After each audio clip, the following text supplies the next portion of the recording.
आजच्या या स्पर्धेच्या युगात प्रत्येक विद्यार्थ्याला एक प्रश्न सतावत असतो. तो म्हणजे अभ्यासात लक्ष लागत नाही, मन एकाग्र होत नाही. कितीही अभ्यास केला तरी मन इकडे-तिकडे भटकत राहतं.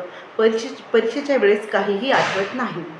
तर बुद्धीला चालना मिळण्यासाठी, मन एकाग्र होण्यासाठी, आत्मविश्वास वाढण्यासाठी आणि बुद्धीची बुद्धीचा जो जडपणा आहे तो कमी होण्यासाठी मी तुम्हाला या व्हिडिओमध्ये आज अशी सेवा सांगणार आहे की जी आहे श्री स्वामी समर्थ सेवा मार्गातील सेवा आहे. तर तीच सेवा मी आज तुमच्यासोबत शेअर करणार आहे. नमस्कार, मी पूजा आपल्या यूट्यूब चॅनलमध्ये तुम्हा सर्वांचं मनापासून स्वागत करते.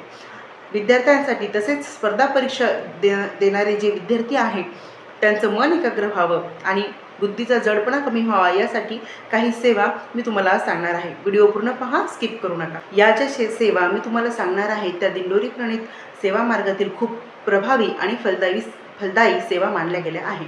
तर त्यातली पहिली सेवा म्हणजे प्रज्ञाविवर्धन स्तोत्र. अत्यंत महत्त्वाचे स्तोत्र आहे. विद्यार्थी तसेच स्पर्धा परीक्षा देणारे जे विद्यार्थी आहे ज्यांना यश मिळत नाही आहे अभ्यास करून देखील, त्यांच्यासाठी हे खूप फलदायी स्तोत्र आहे. तुम्हाला रोज सकाळी आंघोळ केल्यानंतर 21 वेळा हे प्रज्ञाविवर्धन स्तोत्र वाचायचे आहे. यामुळे काय होणार आहे, तुमची स्मरणशक्ती वाढणार आहे, आकलन शक्ती वाढणार आहे. त्याचप्रमाणे बुद्धीचा जो जडपणा आहे तो देखील तुमचा कमी होणार आहे. त्यामुळे तुम्हाला ही सेवा रोज करायची आहे. अर्थातच तुम्हाला अभ्याससुद्धा करायचा आहे.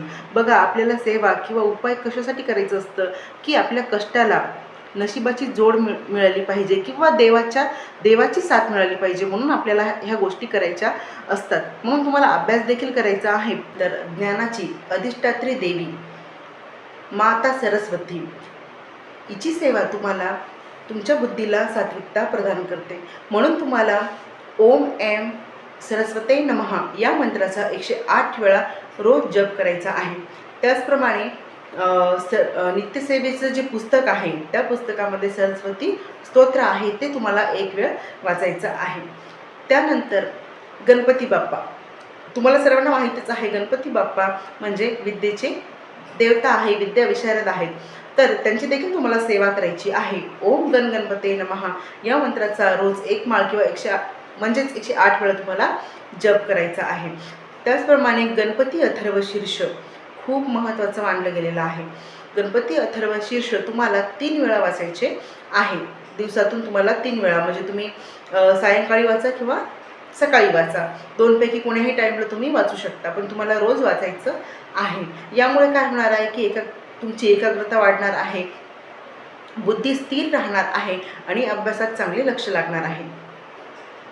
आता बघा, हे जे आहे गणपती अथर्व शीर्ष, तर असं सांगितलं गेलेलं आहे की तुमचा मुलगा जेव्हा बोलायला लागतो तेव्हा त्याला गणपती अथर्व शीर्ष म्हणायला, म्हणजे जेव्हा बाळ बोलायला शिकतं तेव्हा त्याला गणपती अथर्व शीर्ष बोलायला सांगा किंवा त्याच्याकडून पाठांतर करून घ्या. कारण हे जे गणपती अथर्व शीर्ष आहे यामुळे तुमचं बाळ किंवा तुमचे जे मुलं आहेत ते गणित या विषयामध्ये खूप जास्त स्ट्रॉंग होतात. गणपती अथर्व शीर्ष हे तुम्हाला म्हणजे म्हणायचंच आहे. आणि तुमचं जर बाळ लहान असेल आणि छानपैकी बोलत असेल तर त्याच्याकडून सुद्धा तुम्हाला पाठांतर करून घ्यायचं आहे, जेणेकरून तो गणित या विषयामध्ये स्ट्रॉंग होईल. त्यानंतरची सेवा म्हणजे परीक्षेतील ताण, भीती आणि न्यूनगंड दूर होण्यासाठी तारक मंत्रासारखी दुसरी शक्ती नाही. त्यामुळे तुम्हाला 11 वेळा रोज तारक मंत्र म्हणायचा आहे. तर त्याचं तुम्हाला तीर्थ करायचं आहे. तर कसं तीर्थ करायचं आहे बघा, एक पेल्यामध्ये ग्लासमध्ये तुम्हाला स्टीलच्या ग्लासमध्ये पाणी घ्यायचं आहे आणि उजवा हात तुम्हाला त्या पेल्यावर ठेवायचा आहे आणि छातीसमोर, छातीच्या छातीच्या समोर तुम्हाला तो ग्लास ठेवायचा आहे आणि तारक मंत्र तुम्हाला 11 वेळा म्हणायचा आहे आणि ते पाणी तुम्हाला प्यायचं आहे. यामुळे तुमच्यात जो आत्मविश्वासाची जी कमतरता आहे ती दूर होणार आहे. त्याचप्रमाणे जी भीती आहे परीक्षेची ती देखील दूर होणार आहे. त्यानंतर श्री स्वामी समर्थ या मंत्राचं तुम्हाला 11 वेळा जप करायचा आहे किंवा जमलं तर तुम्ही 108 वेळा जप करू शकता. तर यामुळे काय होतं, स्वामींची कृपादृष्टी तुम्हाला प्राप्त होणार आहे आणि तुम्हाला अडचणीच्या वेळी, म्हणजेच अभ्यास करताना ज्या अडचणी आहेत तुमच्या त्यावेळी योग्य बुद्धी सुचून तुमच्या अडचणी दूर होणार आहेत. त्यानंतर म्हणजे त्राटक. तर त्राटक कशासाठी असते तर एकाग्रता वाढवण्यासाठी. तुम्हाला स्वामींच्या मूर्तीकडे किंवा फोटोरूपी स्वामींकडे तुम्हाला त्यांच्या डोळ्यामध्ये 5 मिनिटं असं म्हणजे पाहायचं आहे स्थिर होऊन. त्यामुळे काय होणार आहे की तुमची एकाग्रता वाढणार आहे. तर हे देखील तुम्हाला करायचं आहे. अभ्यासाला बसण्यापूर्वी तुम्हाला स्वामींचा अंगारा थोडंसं तुमच्या डोक्याला लावायचा आहे आणि तीर्थप्रदर्शन करायचं आहे. यामुळे तुमच्या विचारांमध्ये सात्विकता येणार आहे. आता बघा, ह्या ज्या सेवा आहेत तुम्हाला परीक्षेपुरत्या मर्यादित ठेवायच्या नाही, तर तुम्हाला नित्यनियमाने ह्या सेवा करायच्या आहेत. बघा, खूप काही जास्त म्हणजे वेळ घेणार नाही आहे ह्या सेवा. तुमच्या 15 ते 20 मिनिटांमध्ये तुमच्या ह्या सेवा होणार आहे. तर तुम्हाला सकाळ संध्याकाळ तुम्हाला जसं जमणार आहे तसं तुम्ही ही दिवसभरात ह्या सेवा करू शकता. तर बघा, या सेवेसोबतच तुम्हाला प्रामाणिकपणे प्रयत्न करत राहायचा आहे आणि कष्ट देखील करायचे आहे. तेव्हाच याचा तुम्हाला लाभ होणार आहे.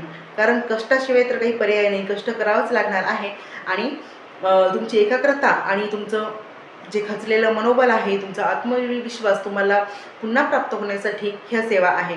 आणि तुमचा अभ्यासात देखील या सेवेमुळे छान लक्ष लागणार आहे. म्हणून ह्या सेवा तुम्ही नक्की करा आणि फरक अनुभवा. आणि तुम्हाला काय फरक तुम्ही करून पहा आणि तुम्हाला यामुळे काय फरक जाणवतो तो मला नक्की तुम्ही सांगा. तर ही माहिती तुमच्यापर्यंत पोहोचवायची होती. मी स्वतः देखील स्पर्धा परीक्षेचा अभ्यास करते आणि मंत्रजाप वगैरे तर मी करतेच, पण ह्या सेवासुद्धा मी चालू करणार आहे. एवढंच तुमच्यासोबत शेअर करायचं होतं. व्हिडिओ जर आवडला असेल तर व्हिडिओला लाईक करा आणि चॅनलवर जर नवीन असाल तर चॅनलला सबस्क्राईब करा. आणि अशा प्रकारचे व्हिडिओ आवडत असतील तर कमेंटमध्ये सांगायला विसरू नका. श्री स्वामी समर्थ. जय जय स्वामी समर्थ.